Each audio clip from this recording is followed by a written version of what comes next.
오늘 하나님의 말씀 로마서 4장 19절에서 25절까지 말씀입니다.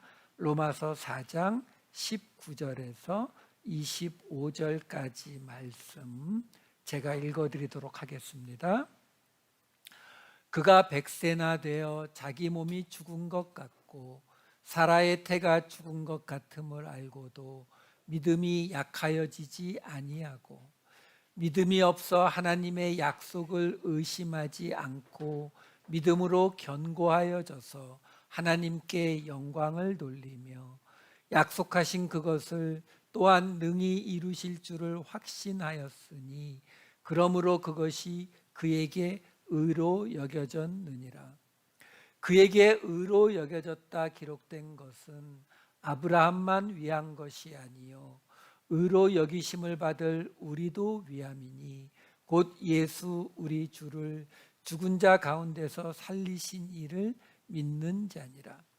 예수는 우리가 범죄한 것 때문에 내줌이 되고 또한 우리를 의롭다 하시기 위하여 살아나셨느니라. 아멘. 오늘까지 지금 세 번째 공공의 조상 아브라함이라는 제목으로 설교가 이어집니다. 오늘까지예요. 왜냐하면 이 로마서 4장 전체의 내용이 바로 아브라함의 이야기를 가지고 사도 바울이 무엇인가를 설명하는 내용이었죠. 어떤 내용이었어요? 가장 중심이 되었던 구절만 다시 볼까요? 창세기 15장 6절 아브라함이 여호와를 믿으니 여호와께서 이를 그의 의로 여기시고, 하나님이 아브라함을 의롭다 하셨는데 맨 처음 지지난주 이야기가 뭐였냐면 그 의롭다 하신 게 15장인데 할례 받은 건 17장이니까 아브라함은 할례 받은 할례자 유대인들의 혈연적 조상일 뿐만 아니라 할례 받지 않은 사람들의 조상도 된다. 이게 첫 번째 이야기였어요. 지지난주의 이야기는 우리가 제목에다 넣어 본다면 할례자와 무할례자의 조상 아브라함, 그렇죠? 아니면 그냥 퉁쳐가지고 모든 사람의 조상 아브라함 이렇게 볼 수 있겠죠. 지난주의 이야기는 어떻게 이어졌었어요? 지난주에는 바로 이 창세기 15장 6절 바로 앞에 있는 4절과 5절 말씀이 뭐였냐면 내 상속자가 누가 될 것인가, 아브라함의 상속자가 누가 될 것인가에 관한 말씀이었거든요. 그렇기 때문에 이 말씀을 가지고 지난주에는 무슨 이야기를 했어요? 아브라함뿐이 아니라 아브라함의 상속자까지도 그 바로 뒤에 나오는 의롭다함을 얻게 될 것이다. 그렇죠? 근데 그 의롭다함을 얻게 된다는 걸 지난주에 무슨 이야기를 했어요? 하나님의 약속. 근데 그 약속이 구약에 나오는 다른 언약들과는 달리, 다시 말해서 하나님의 명령을 지켜야 유지되는 언약이 아닌 일방적으로 하나님이 주시는 언약. 왜? 이 창세기 15장 6절에서 아브라함이 무슨 일을 하지도 않았고 경건하지도 하나님을 섬기지도 않았음에도 불구하고 하나님이 의롭다 하셨던 그 사건이 벌어졌기 때문에 에판겔리아, 기억나시죠? 디아데케가 아닌 에판겔리아의 약속, 일방적으로 하나님이 주시는 의롭다 하는 그 약속이 이루어졌다. 곧 아브라함의 상속자는 그래서 믿음에 속한, 율법에 속한 자뿐만이 아니라 믿음에 속한 자들도 다 해당이 된다. 그러니까 지난주의 이야기는 우리가 공공을 집어넣는다면 믿음의 조상 아브라함이 될 수도 있겠고, 아니면 에판겔리아, 약속의 조상. 왜? 새로운 약속이니까 그 새로운 약속의 조상 아브라함이 될 수도 있겠죠. 자, 그리고 나서 이제 오늘 이야기로 들어가는 거예요. 그러니까 사실 지금 우리가 알다시피 이 로마서를 통해서 사도 바울이 지금 말하고자 하는 게 뭐예요? 한마디로 말하면 유대인 그리스도인들, 이방인 그리스도인들 싸우지 좀 마, 이 이야기였잖아요. 그렇죠? 그 이야기를 말하기 위해서 할례자와 무할례자의 조상이 되는 아브라함이니까, 그리고 율법에 속한 자와 믿음에 속한 자 모두의 조상이 되는 아브라함이니까, 그러니까 지금 이 유대인 그리스도인들에게 제발 아브라함 부심 좀 그만 부려, 아브라함 가지고 너희가 더 잘났다고 주장하는 말 좀 그만해. 사실 이 말 하려고 하는 거거든요. 그러니까 그 이야기는 지난주까지로 충분히 사도 바울이 설명을 했어요. 그런데 사도 바울은 거기에서 멈추지 않습니다. 서로 아브라함 가지고 지금 그렇게 자꾸 싸우려고 들지 마, 이게 목적일 리가 없잖아요. 싸우지 않는 게 목적이겠어요? 아니죠. 싸우지 않는 정도가 아니라 이제 다음 주에 나오는데 5장으로 넘어가면은 화평을 누리라, 하나님과 화평을 누려라는 말이 나오기 시작해요. 그럼 그 이야기로 지금 사도 바울이 지난주까지의 그 이야기를 어떻게 연결해 가는지, 그 연결되는 대목이 오늘 본문이에요. 자, 오늘 본문의 이야기는 4장 16절부터 다시 시작할게요. 19절부터 오늘 본문이지만 지난주에 보았던 4장 16절부터 추가 설명을 조금 더 드릴게요. 그러므로 상속자가 되는 그것이 은혜에 속하기 위하여 믿음으로 되나니 이는 그 약속을 그 모든 후손에게 굳게 하려 하심이라. 율법에 속한 자에게 뿐만 아니라 아브라함의 믿음에 속한 자에게도 그러하니 아브라함은 우리 모든 사람의 조상이라. 지금 사도 바울이 무슨 말을 하고 있는 거냐면, 자, 지난주 이야기예요. 지금 아브라함이 의롭다, 그리고 그 후손까지도 의롭다라고 말해주는 그 사건은 바로 이 아브라함이라고 하는 이 사람에게 주신 약속인데, 그 약속이 아브라함이 믿음으로 의롭다함을 받은 거니까 율법에 속한 유대인뿐만이 아니라 믿음에 속한 이방인들도 의롭다함을 받게 되는 거 아니냐, 이게 지난주 주장이었거든요. 이게 그 16장에 지금 나오는데, 여기에 지금 사실 한 군데 구멍이 있어요. 무슨 구멍이 있냐면, 이 말을 들은 유대인들이 뭐라고 반박할 수가 있느냐면은, 오케이, 지금 당신이 말한 대로 믿음에 속한 자도 아브라함의 믿음으로 의롭다함을 여기심을 받은 그 후손이 되니까 믿음에 속한 자도 똑같이 아브라함의 후손이 된다는 말까지는 오케이, 거기까지는 알아들었습니다. 근데 그게 꼭 이방인들을 말하는 건 아니지 않나요? 왜? 이건 그냥 유대인 안에서 벌어지는 일이라고 할 수도 있는 거 아닌가요? 그 말을 설명하는 게 바로 이어지는 4장 17, 18절인 거예요. 그러니까 사도 바울이 뭐라고 하냐면, 기록된 바, 그래? 성경 가져올게. 구약.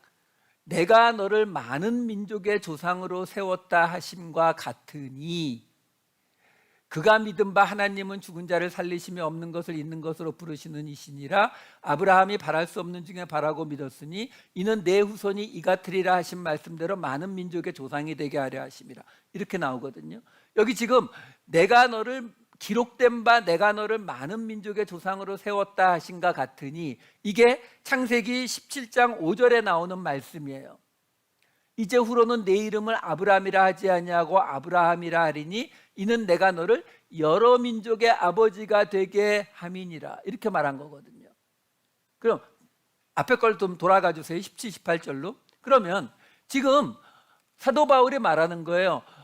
아브라함이 여러 민족의 조상이 된다고 창세기 17장에 나오지 않았니? 그러니까 이게 유대인들에게만 해당되는 것이 아니라 모든 민족에게 가는 게 맞지. 자, 여기까지 설명이 끝난 거예요. 근데 여기서 사도 바울이 무슨 방식을 사용해요? 지난주에 말씀드렸죠. 샌드위치 방식을 가지고 아브라함이 모든 민족, 많은 민족의 조상으로 세웠다 하는 이야기를 18절의 끝에도 다시 반복을 합니다. 같은 이야기를 반복하면서 그 안에 뭘 집어넣고 있어요? 바로 그 아브라함이 믿은, 왜? 아브라함이 하나님을 믿어서 의롭다 여기심을 받은 거니까 그 아브라함이 믿은 하나님이 어떤 분이냐면 죽은 자를 살리시고 없는 것을 있는 것으로 부르시는 사람이다. 그러니까 하나님이다. 그 하나님을 믿었다. 요게 나오는 거예요. 지금 사도 바울이 이 이야기를 통해서 지금 어떤 이야기로 끌고 가냐면 아브라함이 믿은 하나님은 죽은 자를 살리고 없는 것을 있는 것으로 부르시는 하나님이다. 이거거든요. 자, 여기에 나오는 죽은 자를 살린다라는 이야기는 아직 부활까지 가는 게 아니에요. 여기서 말하는 죽은 자를 살린다라는 거는 바로 그 다음에 나오는 오늘 본문 시작 4장 19절에 나오는 거예요. 4장 19절을 보면은 아브라함이 그가 100세가 되어 자기 몸이 죽은 것 같고 사라의 태가 죽은 것 같음을 알고도 믿음이 약하여지지 아니하고, 여기에 지금 그가 100세가 되어 자기 몸이 죽은 것 같고 사라의 태가 죽은 것 같음을 알고도 이렇게 나오는데 원어에는 같다라는 말이 없어요. 그러니까 여기 원어에 나오는 말을 그냥 직역으로 해서 보여드리면 그가 100세나 되어 자기 몸이 이미 죽었고 사라의 태가 죽은 상태임을 알고도 믿음이 약하여지지 않았다라는 말이에요. 그러니까 죽었다라는 거예요. 죽은 것 같다가 아니에요.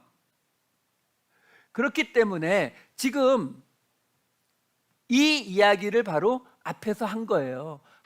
아브라함이 믿은 하나님이 어떤 하나님?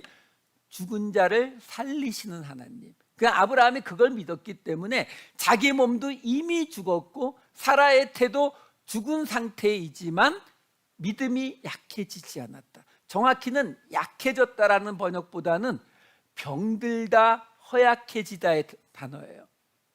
약간 거의 비슷한데 우리가 믿음이 약해졌다라고 말하면 어떤 느낌이 있냐면 내가 가지고 있는 믿음이 있는데 어떤 이유로 그 믿음이 약해졌다 이런 느낌이라면은 믿음이 병들었다라고 하게 되면은 내가 가진 믿음이 병들었다? 제가 왜 이런 아주 사실 거의 차이가 없는 의미인데도 제가 이렇게 번역을 다시 해드리는 이유가 뭐냐면 아브라함이 자기의 믿음을 꽉 붙잡아서 또는 자기의 믿음을 좀 느슨하게 놓아서 믿음이 약해진 걸 의미하고 있는 게 아니라는 걸 지금 설명을 해드리려고 하는 거예요. 왜 이렇게 지금 제가 번역을 하냐면은 바로 그 뒤에 나오는 4장 20절을 보시게 되면은 믿음이 없어 하나님의 약속을 의심하지 않고 믿음으로 견고하여져서 하나님께 영광을 돌리며 이렇게 나와요. 근데 여기에 보면은 이게 지금 원어를 보게 되면은 하나님의 약속이라고 하고 그 다음에 뭐라고 나오냐면 믿음이 없어라는 게 한 단어야. 아피스토스. 믿음은 피스토스. 앞에 아가 붙은 것만 달라요. 다시 말해서 그냥 그 직역을 하면 이렇게 돼요. 하나님의 약속, 무믿음. 믿음이 없어 하면 두 단어가 되잖아요. 무믿음으로 의심하지 않고 믿음으로 견고하여져서 이렇게 되는 단어 문장인데 문제는 여기 의심하다, 견고하다라고 번역이 된 두 단어가 다 수동태예요. 그 말은 뭐냐면 무믿음으로 하나님의 약속을 의심하게 되어지지 않고 믿음으로 견고하게 되어져서 이렇게 되는 거예요. 그러니까 여기서 지금 이게 수동태가 되어 버리면 뭐가 문제가 돼요?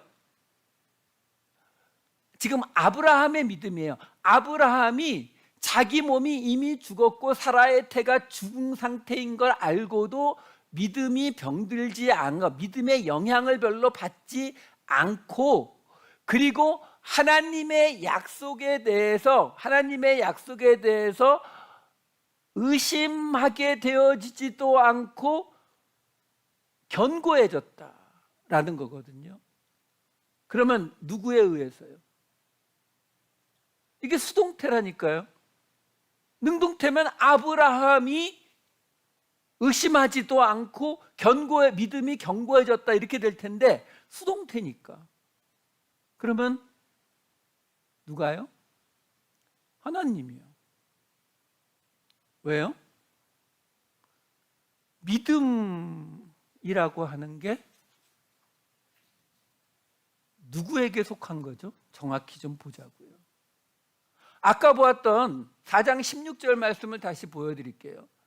상속자가 되는 그것이 은혜에 속하기 위하여 믿음으로 되나니, 이렇게 나와요.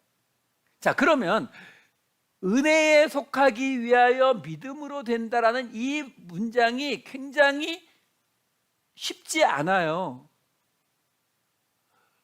은혜에 속하려면 믿음으로 된다. 그러니까 믿음이 세면, 믿음이 강하면, 믿음을 잘 믿으면.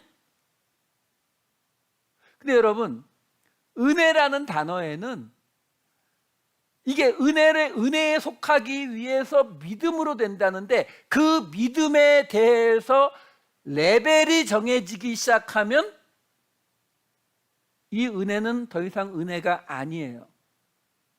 왜? 은혜라는 게 뭐예요? 아무것도 없이 하나님으로부터 거저받는 것이 은혜잖아요.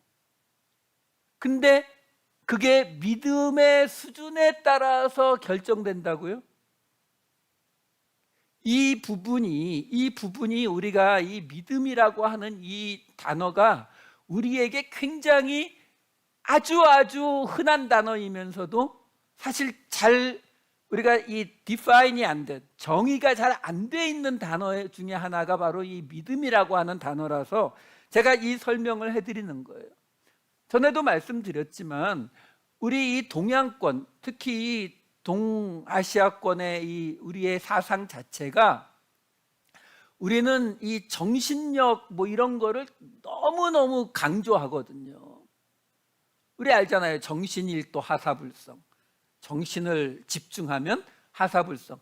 이루지 못할 일이 없다. 이게 우리 모든 사회 속에서 그냥 통용돼요. 모든 사람이 다 인정한다고요. 무당한테 가면 뭐라 그래요? 정성을 들이셔야 됩니다. 무당만 그래요? 한의사한테 가면은 약 다리실 때는 정말 정성으로 다리셔야 약효가 난다고. 그렇죠. 그래서 불도 그냥 불리면 안 되고 그렇잖아요. 한의사만 그래요? 월드컵 다가오면, 올림픽 다가오면 뭐라 그래요? 우리 선수들이 실력은 떨어지지만 정신력으로 이길 수 있습니다. 우리 항상, 그러니까 이게 우리 사회에 아주 보편화되어 있는 우리의 생각이에요. 이런 생각을 우리가 가지고 있기 때문에 우리는 믿음이라고 하는 것도 그 개념으로 받아들여요. 그래서 우리가 하나님을 믿으면, 그러면 어떻게 해야 하나님이 우리 기도를 들어주신다고요? 마음에 가득한 의심을 깨치고, 그렇죠? 마음에 의심이 없이. 그 말이 뭐예요? 정신일도. 똑같은 말이에요. 여러분, 마음에 의심이 하나도 없는 그 상태가 우리에게 가능할 거라고 생각하세요? 혹시라도 그게 가능할 거라고 생각하시면은 여기 오시면 안 되고 저희 계룡산이나 이렇게 폭포밑이나 이런 데 가셔야 되는 거예요. 왜? 성경은 그게 안 된다고 내내 이야기하는 책이에요. 그게 안 되기 때문에 하나님께 의지해야 된다. 이게 성경의 이야기인데 우리는 그 자리를 벗어나려고 하지 않아요. 어떻게 해서든지 우리는 내가 무언가를, 우리는 그래서 바깥에 늑대와 호랑이가 많으면 서양 사람들은 어떻게 했어요? 칼을 만들었는데 칼 갖고 싸우는데 지니까 총을 만들잖아요. 근데 우리 동양권은 어떻게 해요? 아침 저녁으로 나무를 계속 뛰어넘으면 나중에 수십 미터를 뛰게 되고, 한번 손으로 치면은 호랑이도 탁탁 갈라지는 그 단계까지 수련하면 가능하다라고 하죠. 어떻게? 정신을 집중해서. 이게 지금 우리가 말하고 있는 그 믿음의 개념하고 전혀 다르지 않다는 거예요. 믿음을 자꾸 그런 개념으로 우리가 받아들이고 있다라는 거죠. 그런데 우리가 하나 아셔야 되는 게 있어요. 아까 보았던 이 4장 20절을 좀 보여주시면은, 믿음이 없어 하나님의 약속을 의심하지 않고 믿음으로 견고하여졌다, 이렇게 지금 나오잖아요. 그럼 여기 나오는 그 믿음이 정확히 뭘 믿는 거였죠? 이게 아브라함의 믿음이거든요. 아브라함의 믿음이 어떤 믿음이었어요? 창세기 15장 4절에서 6절 다시 볼게요. 하나님의 말씀이 그에게 임하여 이르시되 그 사람이 내 상속자가 아니라 내 몸에서 날 자가 내 상속자가 되리라 하시고, 그를 이끌고 밖으로 나가 이르시되 하늘을 우러러 무뼈를 셀 수 있나 보라. 또 그에게 이르시되 내 자손이 이와 같으리라. 하나님이 아브라함에게 약속하신 것은 자손에 대한 약속이 맞아요. 근데 그 다음에 이어지는 6절 말씀이 어떻게 됩니까? 맨 앞에 있었던 15장 6절 좀 보여주세요. 아브라함이 믿은 게 뭐라고 나옵니까? 그 자손을 많이 주시겠다는 것이 이루어질 걸 믿었다고요? 아니요, 아브라함이 믿은 건 여호와를 믿었습니다. 이게 달라요, 여러분. 이 약속이 뭐였다고요? 사도 바울이 에판겔리아를 쓰잖아요. 그러니까 지금 하나님의 약속을 의심하지도 않고 견고하게 되어졌다, 믿음이, 그렇게 말을 하고 있는데 그 약속이 에판겔리아라고요. 우리가 알다시피 아브라함이 하나님이 자손을 많이 주실 것, 그 약속을 믿었다라고 하게 되면 그 약속은 뭐예요? 디아겔로라니까요. 디아데케, 구약의 약속이요. 우리가 알다시피 왜 하나님이 이스라엘을 멸망하게 하고 솔로몬 성전이 불타게 했어요? 하나님이 그 이스라엘을 부강한 나라가 되게 하고 그 땅을 젖과 꿀이 흐르는 땅이 되게 하시겠다는 그 약속, 디아데케, 구약의 약속은 우리의 반응을 전제로 갖는 약속이라니까요. 이 반응이 안 나오니까 하나님이 이미 주셨던 나라와 성전을 부숴버리시잖아요. 이게 구약의 약속이라고요. 근데 지금 사도 바울은 이 그러니까 아브라함이 하나님을 믿었다, 그 약속을 믿었다라고 하는데 그 약속을 에판겔리아로 썼다니까요. 그 말은 자손을 주시겠다는 약속을 믿었다는 게 아니라 그를 의롭게, 아무 일도 하지 않고 하나님을 경배하지도 않는 그를 의롭다 하시고 그의 후손도 의롭게 하시겠다는 그 약속, 일방적인 약속, 에판겔리아의 약속을 믿었다고요. 그래서 그것을 뭐라고 불렀다고요? 아브라함이 여호와를 믿으니, 이렇게 말하고 있는 거예요. 믿음에 관한 이야기 조금만 더 설명을 드릴게요. 에베소서 2장 8절 9절 말씀이에요. 너희는 그 은혜에 의하여 믿음으로 말미암아, 같은 단어가 계속 나오잖아요. 은혜에 의하여 믿음으로 말미암아 구원을 받았으니 이것은 너희에게서 난 것이 아니요 하나님의 선물이라. 행위에서 난 것이 아니니 이는 누구든지 자랑하지 못하게 함이라. 행위에서 난 것이 아니니라고 나오니까 앞에 나오는 너희에게서 난 것은 뭐라고, 지금 너희에게서 났다고 주장하는 게 뭐예요? 믿음. 그렇죠? 그러니까 믿음을 지금 뭐라고 말해요? 너희에게서 난 게 아니라고요. 하나님이 주시는 선물이래요. 이게 우리가 가지고 있는 믿음, 우리가 말하는 믿음이라고 하는 그 말이, 우리가 정신을 집중해 가지고 마음에 의심을 안 하고 온전히 믿는 이 개념은 우리에게서 나는 믿음이에요. 근데 성경은 그렇게 말하고 있지 않다는 거죠. 하나님의 선물이에요. 선물이 뭐예요? 그냥 받는 거. 그 대가를 지불하지 않는 게 선물이잖아요. 그러니까 이렇게 생각하시면 돼요.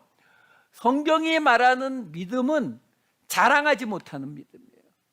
그러니까 어느 목사님이, 어느 장로님이, 어느 권사님이 믿음이 좋고 믿음이 크신 분이야 이렇게 나오면 그 성경이 말하는 믿음 아니라고요. 왜? 하나님이 주시는, 선물로 주시는 믿음을 가지고 자랑할 수 있는 게 아니거든요. 누가 믿음이 크다 작다 이야기가 나올 수 있는 게 아니라고요. 근데도 뭔가 조금 찝찝하죠. 그러면 우리는 믿음으로 구원받는데 그 믿음이 나하고 아무 상관없이 그냥 선물로 주어지는 거면, 그러면 믿음으로 구원받는 거는 그냥, 그러면 나는 아무 필요 없는, 뭔가 찝찝하죠? 근데 그 찝찝한 게 맞는 느낌이에요. 왜? 우리가 맨날 말하는 은혜의 구원이 뭐예요? 내가 하는 게 아무것도 없다는 거잖아요. 근데 왜 우리가 찝찝하게 느껴져요? 그래도 뭔가 다른 건 몰라도 믿음이라고 하는 거에 대해서는 내가 뭔가 조금 애쓰고 뭔가 해야 될 것 같은 그 느낌이 계속 남아있어서 그래요. 우리만 그렇지 않아요. 성경 번역한 사람들도 그랬어요. 갈라디아서 5장 22절 하나 보여드릴게요. 오직 성령의 열매는 사랑과 희락과 화평과 오래 참음과 자비와 양성과 충성과, 맨 끝에 충성이라고 번역된 단어가 헬라어 피스티스, 믿음이에요. 근데 성령의 열매로 믿음 하니까 뭔가 찝찝하신 분들이 충성으로, 영어 성경도 보면 반 정도는 faith, 반 정도는 faithfulness, 충성으로 번역을 해놨어요. 왜? 믿음이라고 하는 이 말을 우리와 상관없는 걸로 떼내는 게 그만큼 어려워서 그래요. 왜? 교회에 나와서 예수 믿으려고, 예수 잘 믿으려고 나오는 건데 그 믿음이 그냥 하나님이 주시는 거다? 그럼 뭔가 허전해지거든요. 목표물이 없어지는 것 같은 느낌. 사도행전 말씀 하나 더 보여드릴게요. 사도행전 14장 8절에서 10절. 루스드라에 발을 쓰지 못하는 한 사람이 앉아있는데 나면서 걷지 못하게 되어 걸어본 적이 없는 자라. 바울이 말하는 것을 듣거든 바울이 주목하여 구원받을 만한 믿음이 그에게 있는 것을 보고 큰 소리로 이르되 네 발로 바로 일어서라 하니 그 사람이 일어나 걷는지라. 와, 지금요 이거 사도 바울의 첫 번째 선교 여행이에요. 갈라디아 지방에 있는 루스드라예요. 그 말은 뭐예요? 지금 이 루스드라에 있는 걷지 못하는 이 사람이 이미 예수를 믿었을 확률이 있다 없다? 없다. 그런데 사도 바울이 가다 보니까 그에게 구원받을 만한 믿음이 있어서 일어나라 그랬더니 일어서더라는 거죠. 이 사람이 가지고 있는 믿음은 도대체 뭐예요? 믿음이 하나님의 선물이라니까, 누구에게나 주실 수 있는 거니까. 그러니까 예수를 몰라도 받을 수 있는 거, 좀 헷갈리죠? 그럼 사도 바울 정도 되면 이렇게 길을 착 가다가 보면은 믿음이, 속에 있는 믿음이 쫙 보이고,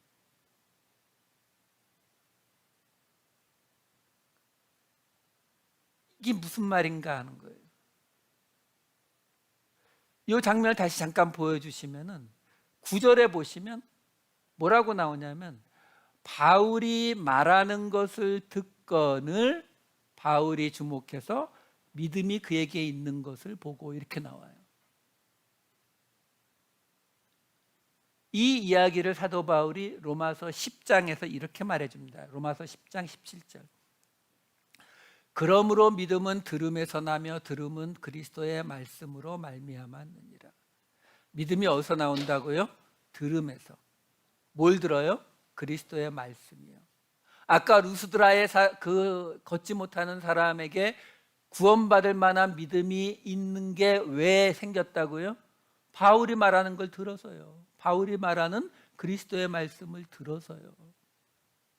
그러니까 믿음이라고 하는 게 뭐라고요? 하나님의 말씀을 듣는 거예요. 하나님의 말씀이 뭐예요? 하나님이요. 그러니까 지금 아브라함이 여호와를 믿음에, 하나님을 믿음에 하나님이 그것을 그의 의로 여기셨다라고 말하는데, 그 하나님을 믿는다는 말이 뭐예요? 하나님이 하신 말씀을 들었다는 뜻이에요. 하나님의 하신 말씀을 들었는데 그 근거가 어떻게 돼요? 이미 아브라함은 하나님을 처음 만난 게 아니죠. 갈대아 우르부터 그동안 있었던 일들을 통해서 하나님을 알고 있었는데, 이제 하나님이 아브라함에게 내 후손이 하늘의 별처럼 많아질 것이다 라고 하니까 그 하나님을 믿었다라는 거예요. 여러분, 이 차이점이 우리에게 굉장히 큽니다. 왜요? 우리가 보통 뭐라고 이야기해요? 우리 병에 걸리거나 또는 큰 문제가 생겨서 하나님한테, 하나님 저 좀 도와주세요, 이 병 낫게 해주세요, 이렇게 막 기도할 때 부흥회 같은 데 가면은 목사님이 앞에서 그러잖아요. 믿음으로 기도하세요. 하나님께서 이루어 주실 것입니다. 그럼 이제 기도 소리가 확 세지죠. 그렇죠? 믿습니다. 하나님 내 병 낫게 해주세요. 이러잖아요. 뭘 믿고 있어요? 하나님이 병 낫게 해줄 걸 믿죠. 하나님이 내 비즈니스 살려주실 걸 믿는 거죠. 근데 안 되면요, 그러면 하나님 원망하는 거죠. 하나님 어떻게 이러실 수가 있어요? 그렇죠?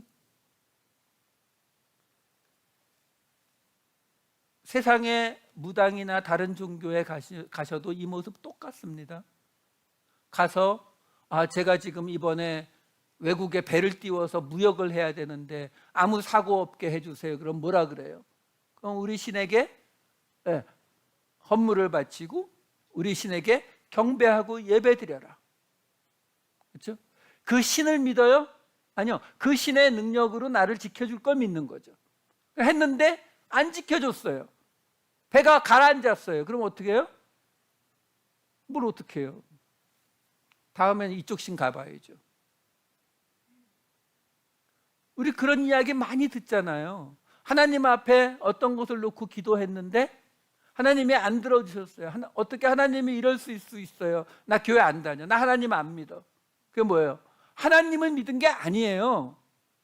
하나님이 능력이 있다니까. 그렇죠? 뭐하고 똑같아요? 내가 지금 돈이 없어서 망하게 생겼는데 빌 게이츠가 돈이 많대요. 그래 가서 나 좀 도와달라고. 나 돈 필요하다고. 근데 어느 날 안 도와주면 어떡해요? 그럼 어떡해요? 내가 할 수 있는 욕을 막 쏟아붓고 나서 그 다음에 이제 일론 머스크 찾아가는 거죠. 그게 이 세상 방식이잖아요. 근데 아브라함은 그게 아니었다니까요. 아브라함이 믿은 것은 하나님을 믿었다고요. 그러니까 하나님을 믿었기 때문에 아브라함이 뭘 할 수가 있었어요? 이삭을 죽는 자리로 끌고 갈 수가 있었던 거죠. 그렇지 않고 하나님이 이루어 줄 어떤 것을 믿었다면, 근데 우리 알잖아요. 히브리서 11장 9절에 보시면은 어떤 대목 나와요?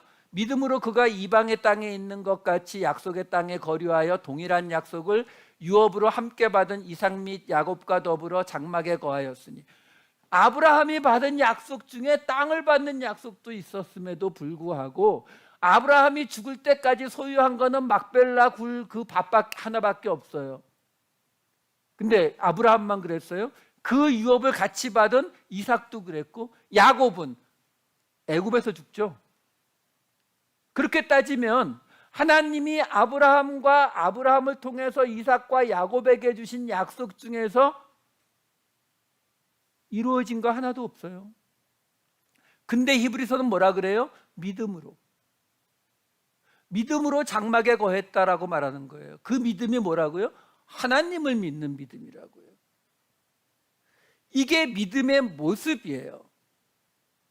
그 믿음의 모습이 우리가 하나님을 믿는 믿음이라고 하는 이 기준을 가지시고, 이제 그 뒷부분을 따라갈게요. 4장 21절 22절.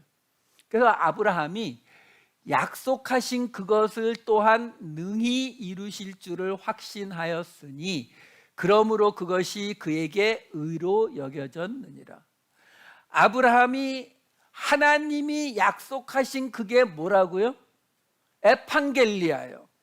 디아데케가 아니라고요. 에판겔리아니까 결국 뭐예요? 그 아브라함과 그의 후손을 아무것도 없이 의롭다 여겨주시겠다는 그 약속이요. 그러니까 이삭을 죽이라고 해도 죽일 수 있었던 것이고, 땅 하나 없이 애굽으로 내려가면서도, 애굽에서 죽으면서도 그들이 믿음으로 하나님을 믿는 그 믿음을 지켜나갈 수 있었다라는 거예요. 그걸 하나님이 의로 여기셨다. 왜? 하나님을 믿는 거니까요. 그래서 이제 결론 23, 24절로 넘어갑니다. 그에게 의로 여겨졌다 기록된 것은 아브라함만 위한 것이 아니요 의로 여기심을 받을 우리도 위함이니 곧 예수 우리 주를 죽은 자 가운데서 살리신 이를 믿는 자니라. 이 이야기를 하려고 사도 바울이 아까 무슨 이야기로 시작했었어요? 아브라함이 하나님을 믿었는데 그 하나님이 어떤 하나님이라고요? 죽은 자를 살리시고 없는 것을 있는 것 같이 부르시는 하나님. 아브라함이 자기 몸이 이미 죽었고 사라의 태가 죽은 상태인 걸 알고도 아브라함이 하나님을 믿을 수 있었던 이유가 뭐예요? 아브라함이 하나님 앞에 내세울 게 아무것도, 행한 일도 없고 하나님을 경배한 일도 없는 아브라함이, 아무것도 없다니까요. 근데 없는데도 마치 행한 일이 있는 것처럼, 하나님을 경배한 일이 있는 것처럼 부르시는 이니까. 그래서 앞에서 그 얘기가 나온 거예요. 사도 바울이 죽은 자를 살리시고 없는 것을 있는 것처럼 부르시는 그 하나님을 믿는 것이, 그게 아브라함이 받은 모든 민족의 조상이 된다는 그 약속 안에 있는 것이다 라고 말했잖아요. 근데 그 이야기를 지금 여기로 끌고 오는 거예요. 무슨 말이에요? 지금 사도 바울이 유대인 그리스도인들에게 말하는 겁니다. 야, 너희의 조상 아브라함이 모든 민족의 조상이 된다는 이야기 내가 했잖아. 근데 그 아브라함이 믿은 게 하나님인데, 그 하나님이 어떤 하나님을 믿었다고? 죽은 자를 살리고 없는 것을 있는 것처럼 부르시는 하나님을 믿은 거잖아. 자, 근데 지금 너희가 욕하고 있는 저 이방인 그리스도인들이 뭘 믿는 사람들이에요? 예수 우리 주를 죽은 자 가운데서 살리신 이를 믿는 사람들 아니냐. 예수님이 죽었다가 다시 하나님이 예수님을 살리셔서 그 하나님을 믿고 있는 사람들이 저 이방인 그리스도인들인데, 그러면 지금 너희 유대인 그리스도인들이 조상이라고 말하는 그 아브라함은 바로 죽은 자를 살리시는 하나님을 믿는 사람이었고 그게 너희 조상이라며. 근데 지금 저 이방인 그리스도인들은 그 죽은 예수 그리스도를 살리시는 하나님을 믿고 있는 건데 아브라함의 믿음하고 저 사람들의 믿음하고 도대체 뭐가 다르냐, 이거 말하고 있는 거예요. 같은 거잖아.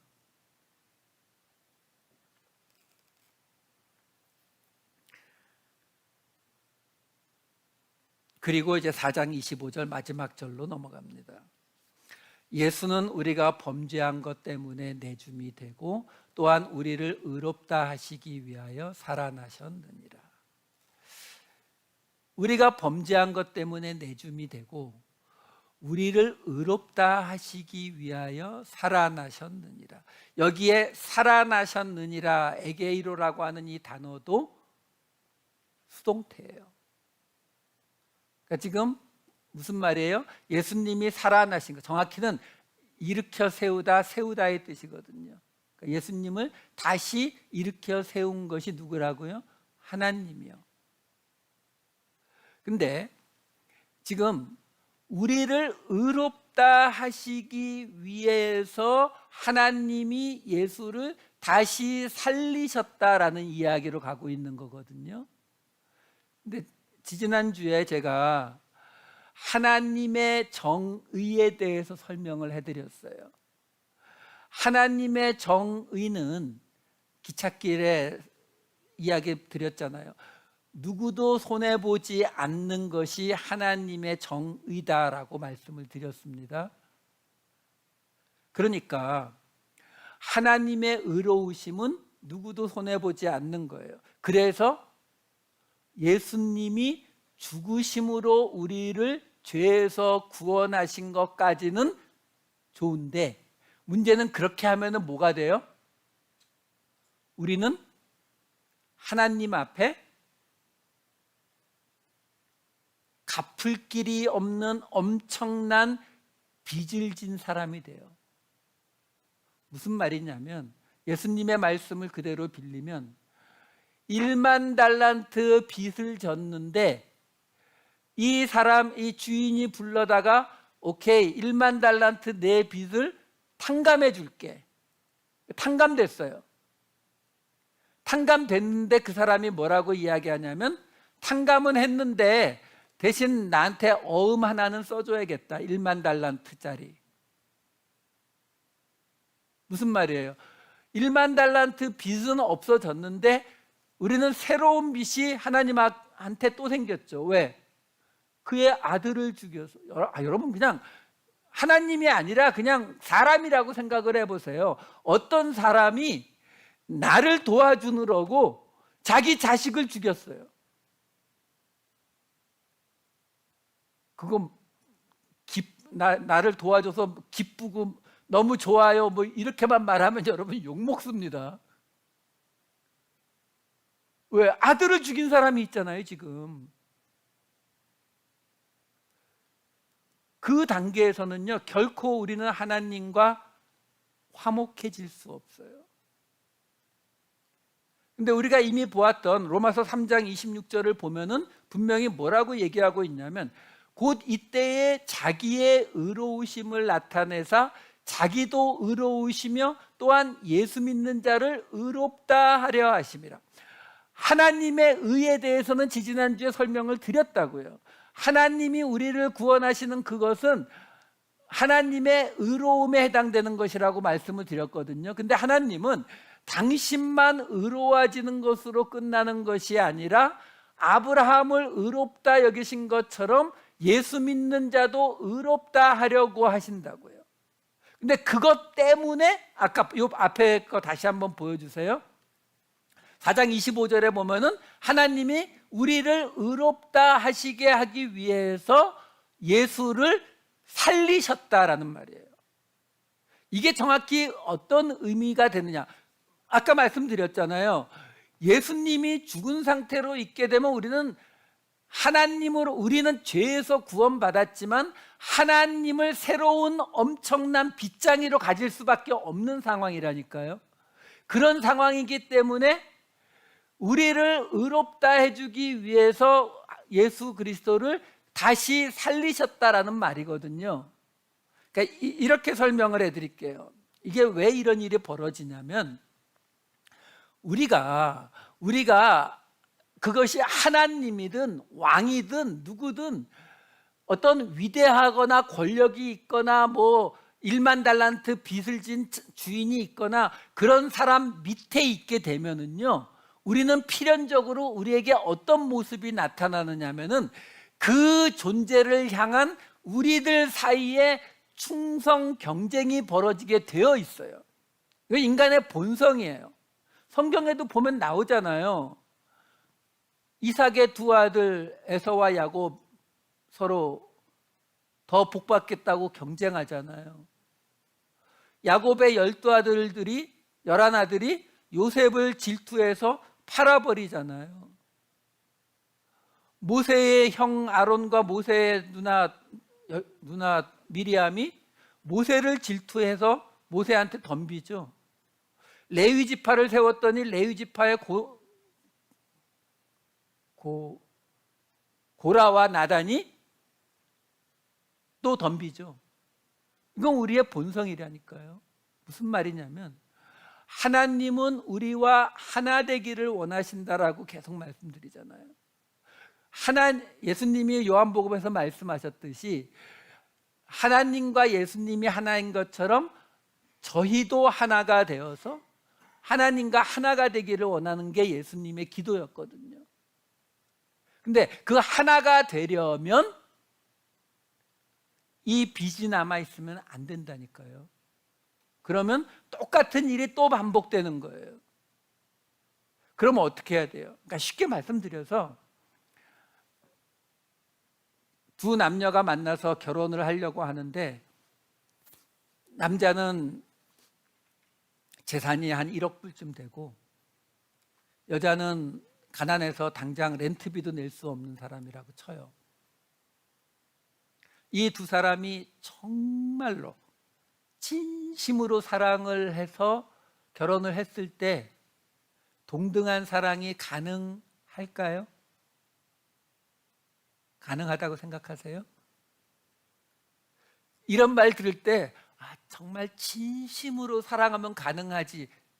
이거 정신일도 하사불성으로 가는 얘기예요. 인간은 그렇게 안 됩니다. 결코 그런 일이 벌어지지 않아요. 그러면 그 두 남녀가 정말 어느 한쪽의 눈치를 보지 않고 평등하게 사랑하면서 살으려면은 어떤 방법이 가장 좋을 것 같으세요?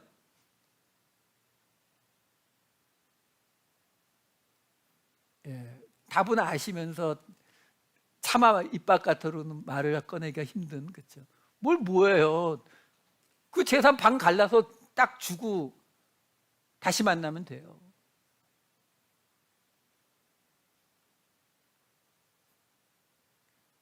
그거 말고 다른 방법이 있으면 말해보세요. 없어요. 여러분, 하나님께서 우리와 하나 되기를 원하신대요. 하나님과 우리 1억 불과 가난뱅이보다 차이가 더 크잖아요. 하나님이 우리를 용서하셨대요. 하나님이 우리를 받아주셨대요. 하나 되는 게 가능하다고 생각하세요? 말씀드렸지만 닭장에 닭 집어넣고 돌보는 방식밖에 안 돼요. 하나님은 근데 우리와 그렇게 함께 있기를 원하시는 게 아니라니까요. 그러면 제일 쉬운 방법이 뭐라고요? 가진 거 반으로 잘라서 주는 거예요. 그게 뭔데요? 그래서 하나님이 예수님 갖고 성령님 주시잖아요. 하나님이 가장 귀하게 가지신 게 뭐예요? 하나님 자신이요. 그 하나님 자신을 반 갈라서 우리 하나, 하나님 하나. 동등하다라는 거예요. 여러분 착각하지 마세요. 하나님께서 예수님의 피를 통해서 우리의 죄를 깨끗하게 씻겨져서 하나님이 우리와 함께 계시는 게 아니라, 우리를 사랑하시는 게 아니라 그 죄지은 우리의 그 모습 그대로 사랑하시는 거예요. 그 논리가 어떻게 가능하다고요? 하나님이 우리에게 주신 게 뭐라고요? 하나님이요. 그러면 하나님을 숫자로 얼마로 표현할까요? 좀 죄송합니다, 하나님. 그러니까 뭐 1,000만 불, 1억 불, 100억 불. 그럼 우리는요? 아니 10전. 그러면 이 차이가 있는데 거기에 지금 우리한테 뭘 준 거라고요? 무한대에 해당되는 성령님을 주셨다고요. 그러니까 예수님께서 요한복음 16장에 예수님께서 하나님, 저희와 우리가 하나가 되게, 성령이 이 땅에 오시면 뭘 얘기한다고요? 죄에 대해서, 심판에 대해서, 그리고 하나가 뭐? 의에 대해서. 바로 이 의를 말하고 있는 거예요. 우리를 의롭다 하시는 의요. 그 의가 어떻게 가능해진다고요? 성령이 오심으로 가능해지는 거예요. 하나님이 갖고 계신 그 하나님 자신을 우리에게 나누어 주셨기 때문에 가능해지는 거거든요. 그러니까 우리를 의롭다 하시기 위해서 예수 그리스도를 살리셔서 하늘로 데려가시고 우리에게 성령을 주심으로 우리와 동등한 자리로 나오시는 거예요. 동등한 자리로 나오시는 이유가 바로 우리와 하나가 되시겠다라는 거예요. 그래서 이 바로 다음에 나오는 다음 주의 이야기가 뭐냐면, 그러므로 우리가 이제 하나님과 화평을 누리자, 이렇게 나와요. 그리스도로 말미암아 하나님과 화평을 누리자, 이 이야기로 넘어간다고요. 사도 바울이 무슨 이야기하는 거예요?